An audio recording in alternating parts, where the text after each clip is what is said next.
Hello friends, ನಿಮಗೆಲ್ಲ ಮತ್ತೊಂದು ವಿಡಿಯೋಗೆ ಸ್ವಾಗತ. ಫ್ರೆಂಡ್ಸ್, ರಾಜ್ಯದಲ್ಲಿ ವಕಾಫ್ನ ವಾದ ವಿವಾದ ಗಲಾಟೆ ಇನ್ನೂ ಕೂಡ ಮುಗಿದಿಲ್ಲ. ವಕಾಫ್ ಸಂಬಂಧ ಕಾಂಗ್ರೆಸ್ ಸರ್ಕಾರದ ವಿರುದ್ಧ ಬಿಜೆಪಿ ಹೋರಾಟವನ್ನ ನಡೆಸ್ತಾ ಇದೆ. ಇನ್ನು ಈ ವಕಾಫ್ ನೋಟಿಸ್ ಸರ್ಕಾರಿ ಆಸ್ತಿ, ದೇವಸ್ಥಾನ, ಕಚೇರಿ, ರೈತರ ಆಸ್ತಿ ಹೀಗೆ ಎಲ್ಲರ ಮೇಲೂ ಕೂಡ ನೋಟಿಸ್ ಹೋಗಿದೆ. ಇದರಿಂದ ರೋಸಿ ಹೋಗಿರುವ, ರೊಚ್ಚಿಗೆದ್ದಿರುವ ಜನ ಇದೀಗ ರಾಜ್ಯದಾದ್ಯಂತ, ದೇಶದಾದ್ಯಂತ ಮೂಲೆ ಮೂಲೆಗಳಿಂದಲೂ ವಕಾಫ್ ವಿರುದ್ಧ ಪ್ರತಿಭಟನೆಯನ್ನ ನಡೆಸ್ತಾ ಇದ್ದಾರೆ. ಇನ್ನು ರಾಜ್ಯದಲ್ಲಿ ಸಿಎಂ ಬದಲಾಗಬೇಕು ಅನ್ನೋ ಕೂಗು ಕೇಳಿ ಬರ್ತಿದ್ದ ಹಾಗೇನೆ ಒಕ್ಕಲಿಗ ಸಮುದಾಯದ ಚಂದ್ರಶೇಖರ ಸ್ವಾಮೀಜಿ ನೀಡಿದ ಹೇಳಿಕೆ ರಾಜ್ಯ ರಾಜಕೀಯದಲ್ಲಿ ಅಲ್ಲೋಲ ಕಲ್ಲೋಲವನ್ನೇ ಸೃಷ್ಟಿಸಿತ್ತು. ಮುಖ್ಯಮಂತ್ರಿ ಸಿದ್ದರಾಮಯ್ಯ ಅವರ ಎದುರೇ ಸಿಎಂ ಪಟ್ಟ ಬಿಟ್ಟುಕೊಟ್ಟು ಡಿಕೆಶಿ ಸಿಎಂ ಆಗಬೇಕು ಎಂದು ಕೆಂಪೇಗೌಡ ದಿನಾಚರಣೆಯ ವೇದಿಕೆಯ ಮೇಲೆ ಚಂದ್ರಶೇಖರ ಸ್ವಾಮೀಜಿ ಆಗ್ರಹಿಸಿದ್ರು. ಈ ಸಂದರ್ಭದಲ್ಲಿ ಭಾರಿ ವಿರೋಧ ವ್ಯಕ್ತವಾಗಿತ್ತು.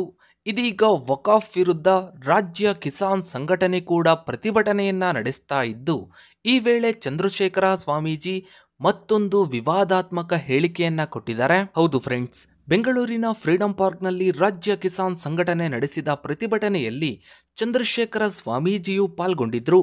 ಈ ವೇಳೆ ಸ್ವಾಮೀಜಿ ವಿವಾದಾತ್ಮಕ ಹೇಳಿಕೆಯೊಂದನ್ನ ನೀಡಿದ್ದಾರೆ. ಒಕ್ಕಲಿಗರ ಮಠದ ಚಂದ್ರಶೇಖರನಾಥ ಸ್ವಾಮೀಜಿ ವಕಾಫ್ ಬೋರ್ಡ್ ವಿರುದ್ಧ ವಾಗ್ದಾಳಿಯನ್ನ ನಡೆಸಿದ್ದಾರೆ. ವಕಾಫ್ ವಿರುದ್ಧ ನಡೆದ ಪ್ರತಿಭಟನೆಯಲ್ಲಿ ಪಾಲ್ಗೊಂಡಿದ್ದ ಒಕ್ಕಲಿಗ ಮಠದ ಚಂದ್ರಶೇಖರನಾಥ ಸ್ವಾಮೀಜಿ ಪಾಕಿಸ್ತಾನದ ರೀತಿಯಲ್ಲಿ ಭಾರತದಲ್ಲೂ ಕಾನೂನು ಜಾರಿಯಾಗಬೇಕು, ಭಾರತದಲ್ಲಿ ಮುಸ್ಲಿಮರಿಗೆ ಮತ ಚಲಾಯಿಸುವ ಹಕ್ಕನ್ನ ರದ್ದು ಮಾಡಬೇಕು ಎಂದು ವಿವಾದಾತ್ಮಕ ಹೇಳಿಕೆಯೊಂದನ್ನು ನೀಡಿದ್ದಾರೆ. ರೈತರಿಗೆ ಆಗುತ್ತಿರುವ ಅನ್ಯಾಯವನ್ನ ಎತ್ತಿ ಹಿಡಿಯಬೇಕಿದೆ. ವಕಾಫ್ ಮಂಡಳಿ ಕಾನೂನು ಇಲ್ಲದೆ ಆಸ್ತಿ ಕಿತ್ತುಕೊಳ್ಳುವ ಕೆಲಸಕ್ಕೆ ಮುಂದಾಗಿದೆ. ಇದರ ಬಗ್ಗೆ ಎಲ್ಲರೂ ಹೋರಾಟ ಮಾಡಬೇಕಿದೆ. ರೈತರು ಇದ್ರೆ ಜನ ಇರ್ತಾರೆ, ರೈತರು ಇಲ್ಲ ಅಂದ್ರೆ ಜನ ಇರೋದಿಲ್ಲ.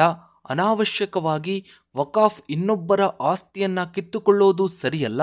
ಹೀಗಾದ್ರೆ ವಕಾಫ್ ಮಂಡಳಿಯನ್ನೇ ರದ್ದು ಮಾಡಬೇಕು ಅಂತ ಹೇಳಿದ್ದಾರೆ. ಸಿದ್ದರಾಮಯ್ಯ ಅವರು ತಮ್ಮ ಸ್ಥಾನವನ್ನ ಅಂದ್ರೆ ಸಿಎಂ ಸ್ಥಾನವನ್ನ ಬಿಟ್ಟುಕೊಟ್ಟು ಡಿಕೆ ಶಿವಕುಮಾರ್ ಅವರನ್ನ ಸಿಎಂ ಮಾಡಲಿ ಎಂಬ ಚಂದ್ರಶೇಖರ್ ಸ್ವಾಮೀಜಿಯವರ ಹೇಳಿಕೆಗೆ ಆ ಸಂದರ್ಭದಲ್ಲಿ ಕೋಲಾರದ ಕುರುಬ ಸಮುದಾಯದ ಮುಖಂಡರು ಕಿಡಿಕಾರಿದ್ರು.